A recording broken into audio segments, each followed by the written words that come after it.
район реально сложный. И очень хотелось бы, чтобы работа строилась слаженно. Все вопросы, которые возникают, их не нужно откладывать в долгий ящик. Я всегда готов рядом стать, не только я, и мои заместители, для решения тех или иных задач.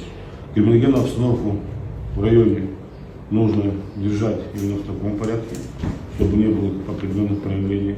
На территории у вас здесь проживают криминальные авторитеты, знаете прекрасно. Задачу по ним отдельно я оставил, ее необходимо будет выполнять. Взрослый Сарденович, скажу так, что если будут нарушаться правила, которые установлены, будут большие проблемы. Я не хотел бы, чтобы мы как-то по этому вопросу обсуждали. Люди должны себя чувствовать, прибывающие в район и проживающие на территории района, должны себя чувствовать комфортно. Не должны ощущать, что им что-то может угрожать, потому что первостепенная ваша задача – обеспечение правопорядка среди наших граждан и лиц, приезжающих в целью отдыха.